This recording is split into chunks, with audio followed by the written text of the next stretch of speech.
காஞ்ச உடனே எண்ணெய் ஊற்றிக்கலாம். அடுத்து பட்டை, கிராம்பு, லவங்கம், பிரியாணி இலை போட்டுக்கலாம். போட்ட உடனே மிக்ஸ் பண்ணிக்கலாம்.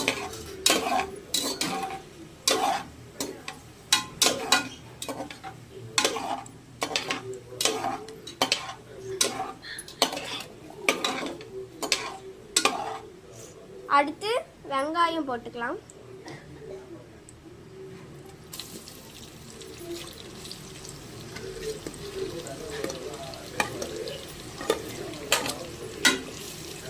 மிக்ஸ் பண்ணலாம்.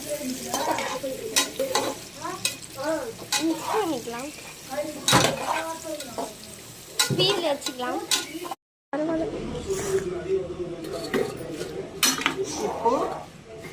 இப்போ நம்ம புதினா போட்டுக்கலாம் தேவையான அளவு. அதில் அப்படியே டம்ளரில் தண்ணி ஊற்றினதுக்கப்புறம் போட்டுக்கலாம்.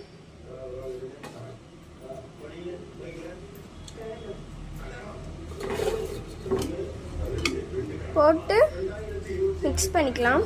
ஒரு கொதி வரட்டும்.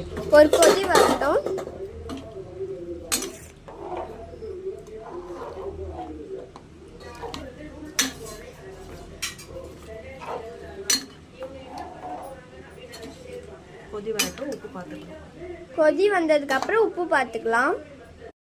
ஆஃப்ல வச்சு உங்களுக்கு பிடிக்கலன்னா நெய் ஊற்ற வேண்டாம். சில்லி தனி மிளகா சில்லி பவுடர் போட்டு மிக்ஸ் பண்ணிக்கணும். உங்களுக்கு வேணும்னா நெய் ஊற்றிக்கோங்க.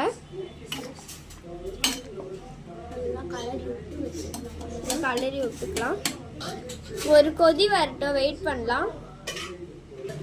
உப்பு கரெக்டாக இருக்கான்னு பார்த்துக்கிட்டு அரிசி போட்டுக்கலாம். உப்பு பார்க்கலாம். கொஞ்சம் எடு.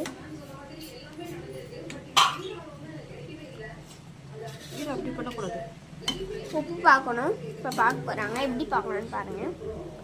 உப்பு காரம் தேவையான அளவு சரி பண்ணிக்கலாம். உங்களுக்கு கம்மியாக இருந்ததுன்னா இப்போ போட்டுக்கலாம். ஏன்னா இதுக்கப்புறம் போட முடியாது அரிசி போட்டதுக்கப்புறம்.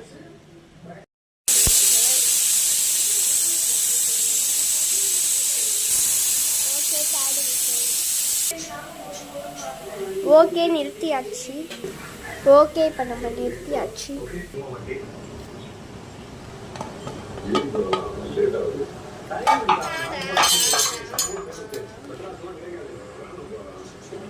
தண்ணியா இருக்கு. இன்னும் ஒரு விசில் விடணும். பாருங்க எவ்வளோ சூப்பராக வருதுங்க.